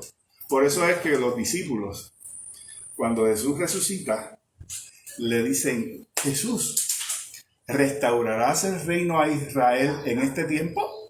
Es decir, ahora es que vas a establecer tu reino, y el reino que ellos tenían aquí era un reino político en esta tierra, que él iba a destruir a los enemigos, que iba a reivindicar a Israel y todo este tipo de cosas. Y Jesús le dice: manines, no os toca a vosotros saber los tiempos y las razones que están en su sola potestad, pero recibiréis poder cuando haya venido sobre vosotros el Espíritu Santo, y me seréis testigos en Jerusalén, en Judea, en Samaria, hasta lo último de la tierra. En otras palabras, el reino no va a estar establecido todavía. Primero hay gente que tiene que conocer el Evangelio. Y entonces cuando se termine eso, ahí es que yo vengo a establecer mi reino. En ese sentido es lo que estamos hablando de la perspectiva profética. O el doble cumplimiento profético. ¿Ok? Que es el caso específico de lo de la gran tribulación. Un cumplimiento histórico y un cumplimiento escatológico. Están relacionados. No sé si con eso contesté la pregunta. Jorge. Yo entiendo que sí. Es como si lo fuera uno a simplificar para propósito de comprensión. Es que una misma profecía pudiera referirse a dos momentos en la historia del tiempo y a dos conjuntos de eventos diferentes, pero que guardan relación como estructura del momento. Claro. Pero son diferentes. Sí. Muy bien. Así que entonces, tenemos acá que antes de que empiecen los juicios, Dios quiere decirle a la iglesia, mira, yo voy a derramar juicios, pero tú vas a estar protegida de los juicios que yo voy a derramar. Y entonces le dice a los ángeles ejecutores, no hagan nada hasta que estén sellados los justos o mi pueblo. Ahora bien, la pregunta es que se cae la mata, como decimos nosotros, eso es literal. O sea, ¿nos van a venir a marcar así? La respuesta es no. La respuesta es no. ¿Ok? Esta selladura, esta marca, tiene precedentes históricos en el Antiguo Testamento. Por eso al principio que empezamos a estudiar Apocalipsis, dijimos que Juan utiliza muchos elementos veterotestamentarios, es decir, del Antiguo Testamento. Y uno de esos elementos del Antiguo Testamento que utiliza Juan es el asunto de la marca o la selladura, que tiene al menos dos precedentes históricos importantes. El primero es en Éxodo, capítulo 12. ¿Ustedes se acuerdan cuando el pueblo judío estaba esclavizado en Egipto? Sí. Que Dios los liberó a través de Moisés. Pero antes de liberarlos, Él envió una serie de plagas y de juicio sobre el pueblo egipcio. Y la última de esas plagas se conoce como la muerte de los primogénitos, en la cual Dios envía un juicio sobre los egipcios, mediante el cual los primogénitos de las familias en Egipto murieron. Eso se encuentra en Éxodo 12:7, 12, 13, 22, 23, 29 y 30, no los vamos a leer, pero está en el capítulo 12 de Éxodo, ahí está todo el detalle. ¿Ok? Pero el juicio va a caer sobre ¿quiénes? Los egipcios, que eran los que estaban esclavizando al pueblo judío y estaban maltratando al pueblo judío y estaban matando al pueblo judío. Y Dios le dice a ustedes, no van a ser objeto de mi ira. ¿Y cómo se escaparon? ¿Cómo se libraron de la ira?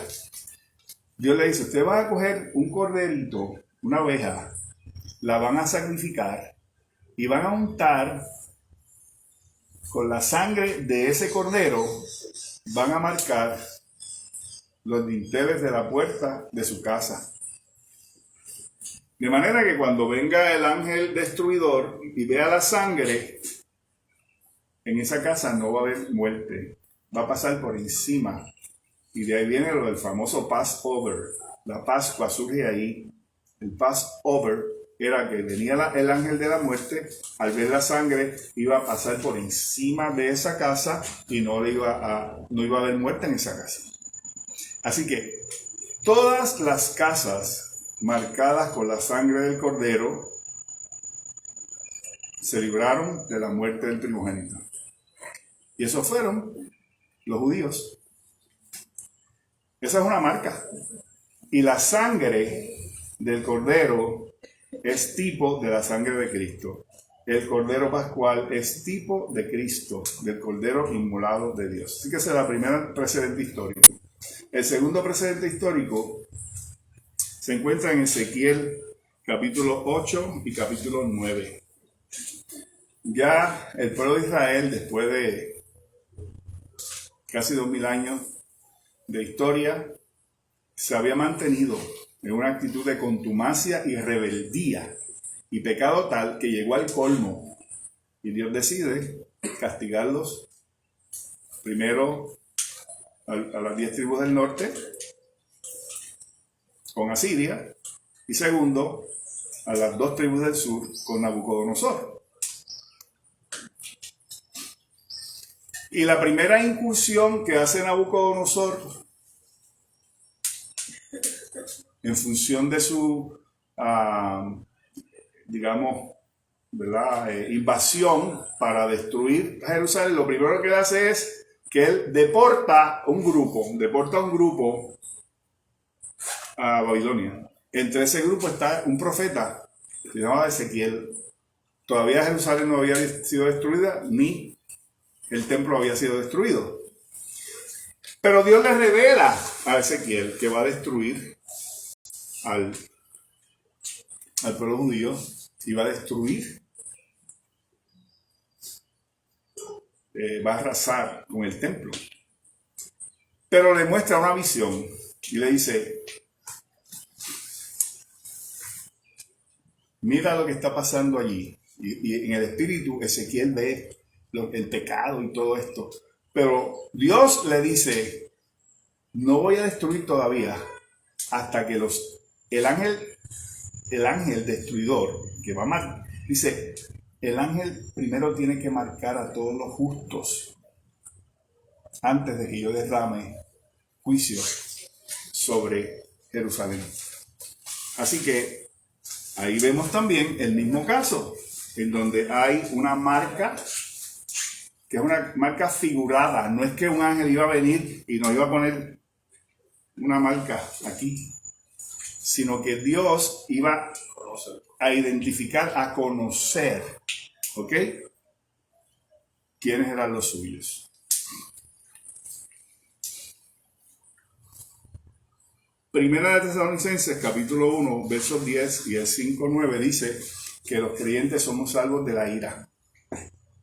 Y segunda de Timoteo 2:19 dice: conoce el Señor los que son suyos. Quiere decir que esta marca de la que habla Juan en Apocalipsis, antes de que vengan los juicios, no es otra cosa que el ID, la identificación de los creyentes ante Dios. ¿Cuál es el ID? ¿Cuál es la marca que tenemos nosotros ahora mismo? Los que hemos creído, los cristianos.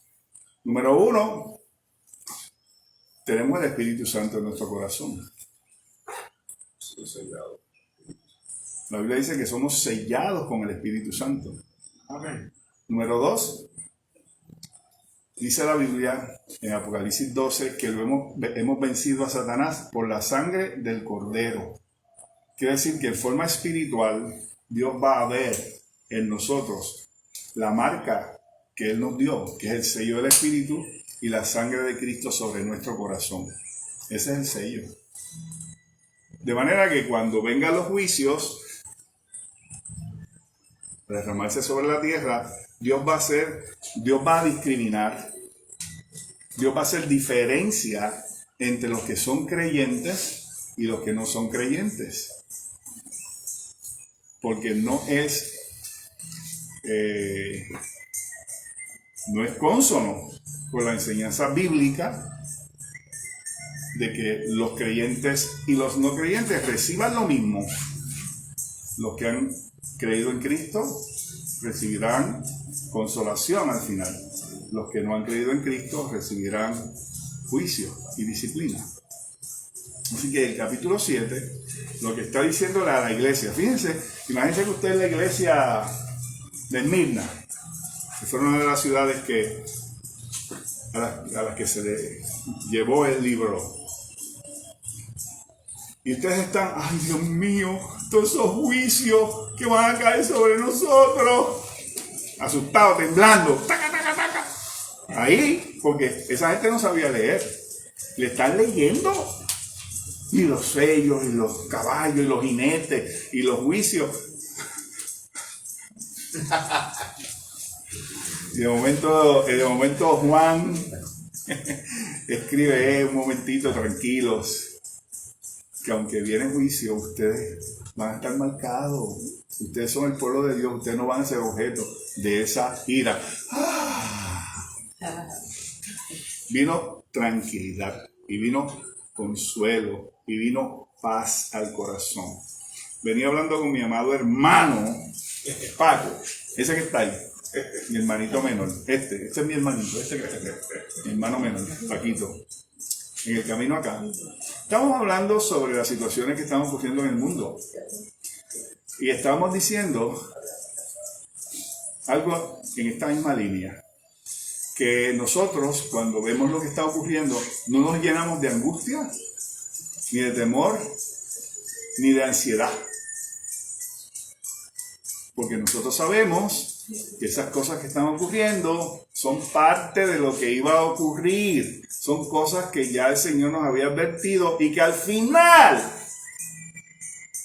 el Señor va a venir y nos va a llevar con Él a la gloria, a un reino eterno. Por lo tanto, cuando uno ve eso, uno no se llena de miedo. Ahora, hay gente que se llena de miedo, de ansiedad y de terror. Por eso Jesús dijo en su sermón de Lucas 21, y estamos terminando ya, le dijo: la gente de la tierra se va a llenar de angustia, de ansiedad y de terror por la expectación de las cosas que verán, por las cosas que estarán ocurriendo en la tierra. Le dijo Jesús a los discípulos. Pero le dice seguido, dice, pero ustedes, cuando veáis que estas cosas comiencen a suceder, erguíos y levantad vuestra cabeza, porque sabéis que vuestra redención está cerca. Así que la gran diferencia del acercamiento que hacemos nosotros a la Escritura y a la experiencia de Dios, con Dios. ¿Qué creemos? ¿Qué esperamos? Ante las situaciones que están ocurriendo y ante la profecía, o nos gozamos y alegramos porque vamos a ser reivindicados, o todavía estamos inseguros, no sabemos si estamos salvos, no sabemos qué nos espera y nos llenamos de angustia, de miedo y de terror. Bueno, pues la respuesta está aquí en la Escritura y yo les he mencionado algunas cositas al respecto. El próximo mes entramos de lleno al capítulo 8 y capítulo 9, y ahí sí, después que del capítulo 8, lo que vamos a estar analizando son los juicios y identificando alguna simbología de esos juicios. Esperemos que este año terminemos. En 2023 podamos terminar todo el estudio del libro de Apocalipsis. Antes de irnos, si hay alguna pregunta o algún comentario. ¿Cómo definirías el capítulo, el séptimo sello, en pocas palabras, en términos de su esencia? Así como has definido anteriormente los otros capítulos en la narrativa del Apocalipsis, ¿cómo lo definirías en una palabrita, en términos metafóricos? Bien sencillo. Sí. Es el sello de la paz. Okay. De la paz y la tranquilidad en el corazón del creyente. Porque como tú al uno analizarlo, ese sello introduce la forma en que Dios va a diferenciar a los que van a ser objeto del juicio de los que no. Por lo tanto, la iglesia Aris, la iglesia Tempas, es el sello de la tranquilidad, el sello de la paz. Del sexto al séptimo. El paréntesis. Y el séptimo, Bueno, el no séptimo, hemos llegado. cuando vi el séptimo, bueno, el sexto sello es el sexto del sello de la tranquilidad, pero el séptimo sello es el sello de la anticipación. Cuando lo vamos a ver. Porque hay un silencio, un paréntesis, que yo más adelante lo indico. La pero anticipación del juicio. es anticipación, Ok, sí. ok. Es como cuando usted está en un juicio y después se acaban las deliberaciones, estamos esperando la sentencia, el veredicto y la sentencia. Ok. Está todo el mundo. Sí. Expectante. Sí. Silencio, hay un silencio en la corte, no se sabe qué va a decir el jurado, o si no es por jurado, es por juez nada más. Así que hay una solemnidad, un silencio solemne, y eso va a ocurrir cuando se abra el sexto sello, el séptimo sello, porque va a haber una expectación de lo que viene, que es bien solemne. Ok. Ok, así que el sexto sello, yo diría que es el sello de la paz y la tranquilidad, el séptimo sello es el sello de la expectación que anticipa el juicio. Ok. ¿Ok? Te pregunté porque me viene a mente en la cinematografía sueca hay un director que se llamó Ingmar Bergman y tiene una película que se llama El Séptimo Sello. Ah. Y ahora comprendo mejor el sentido. Sí, creo que me la habías mencionado. Sí. De hecho, me gustaría verla. No sé cómo se puede conseguir esa película. Yo te investigo a ver Investígame a ver, a porque me través de las encantaría redes verla. sociales. Sí, por favor. El Séptimo Sello. El séptimo sello. Sí, Está bien. sí. ¿Alguien más? Pregunta. Matildita, ¿quiere preguntar algo? Mati. ¿También? Ah, hermano. Primeramente yo quiero agradecerle por todo el razonamiento que usted me está tratando de llevar. Pero mi pregunta es, si por ignorancia esas advertencias yo no las entiendo, seré condenado por esa cosa horrible que usted está diciendo de la venida de Cristo y seré castigado por ignorar y no entender lo que usted me está explicando. No. Dios se encarga de hacerle llevar la verdad y entenderla. El que no quiere escuchar o no quiere entender, por lo general no es por ignorancia, es por contumacia, que fue lo que le pasó a esa generación, que luego de Dios predicarle a través de su gente, ¿no?, y de demostrarle la disciplina y demás, insistieron en seguir negando al Señor. Cuando una persona es honesta, es, ¿verdad?,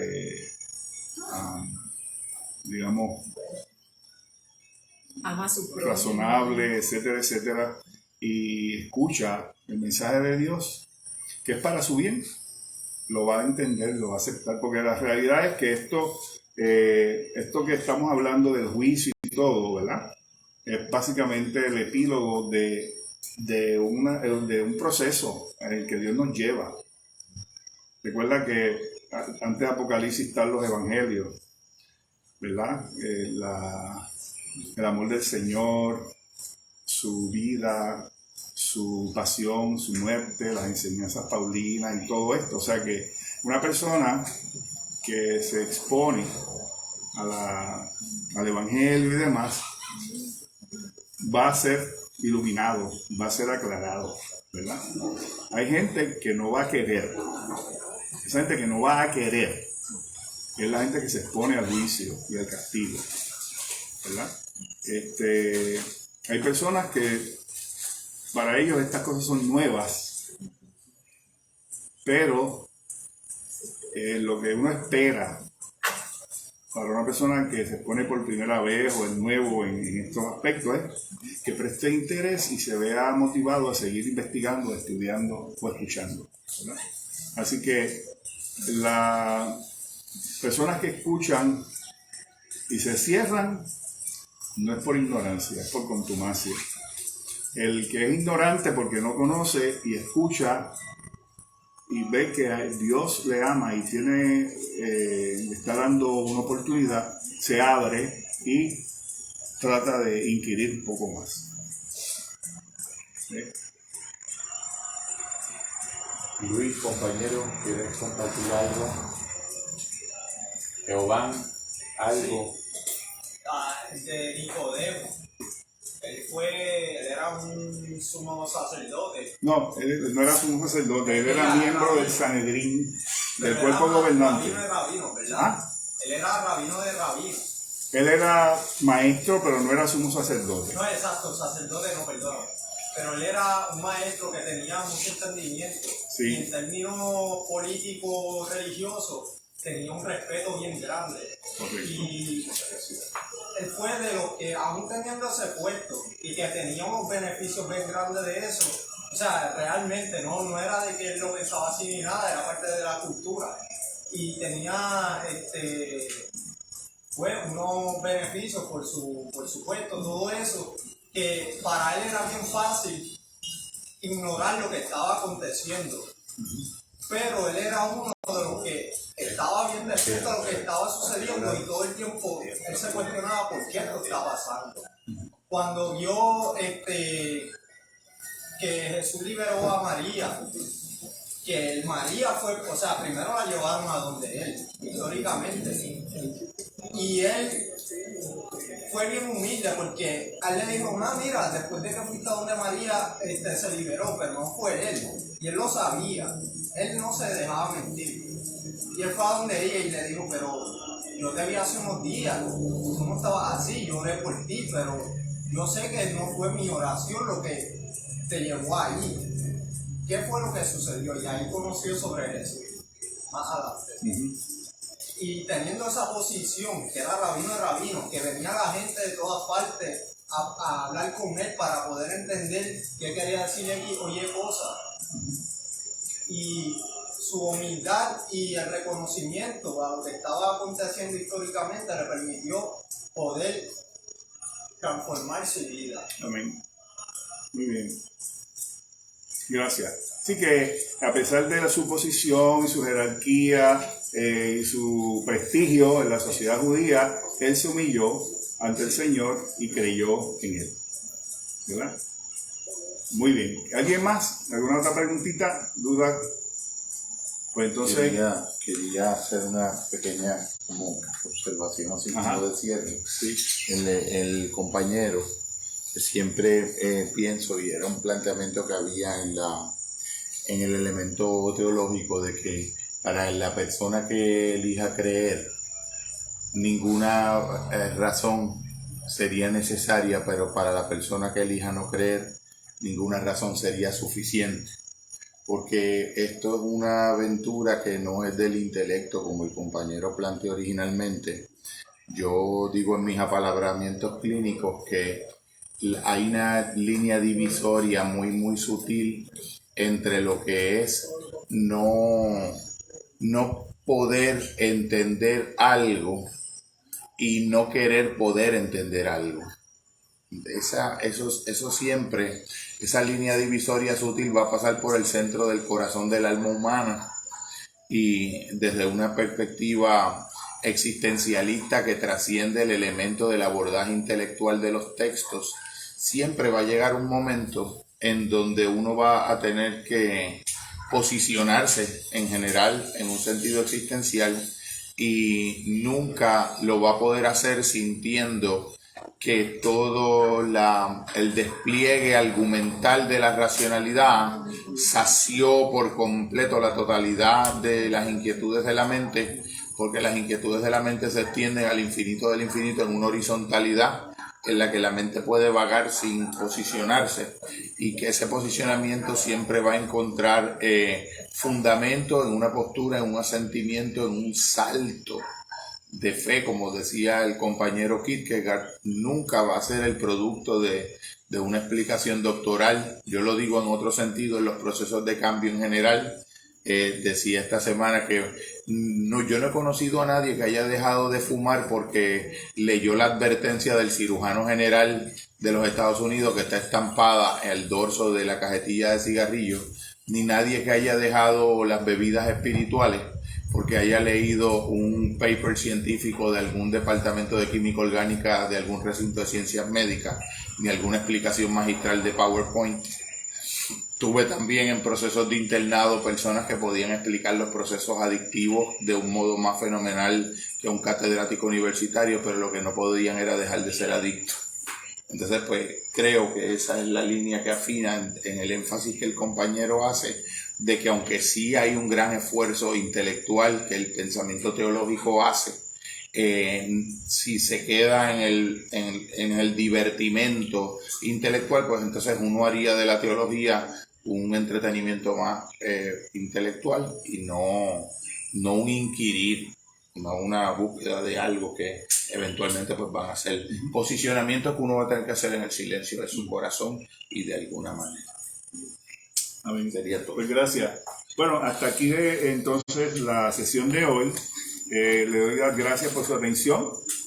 Yo sé que el tema es un tema que levanta preguntas, levanta inquietudes, nos crea incomodidad a algunos de nosotros, pero es lo que está escrito ahí. Y yo, pues, ¿verdad? Dentro de la sencillez que me permita Dios y mi experiencia traerlo, voy a seguir trayendo. Y siempre hay oportunidad de digredir, siempre hay oportunidad de preguntar, siempre hay oportunidad de presentar las dudas. Y si alguno de ustedes quisiera tener una parte para seguir investigando un poco y ampliando un poco el contexto de esta información, pues estamos a la orden. Después de que cierre la sesión, estoy a su orden para darle mi número telefónico, mi correo electrónico, para hacer una cita y seguir hablando del tema, porque de verdad que el tema es extraordinario, exquisito, a mí me fascina. No sería gravoso para mí sacar 1 hora, 2 horas, etcétera, y venir de Atillo a San Juan o encontrarnos en algún punto medio y hablar de este tema, porque primero, es un tema que me apasiona. Segundo, es un tema que es parte de mi ministerio, compartir la palabra de Dios y tratar de llevarla lo más claramente posible al corazón y a la mente de los oyentes. Así que Dios les bendiga. Muchas gracias. Gracias. Amén. Bendición.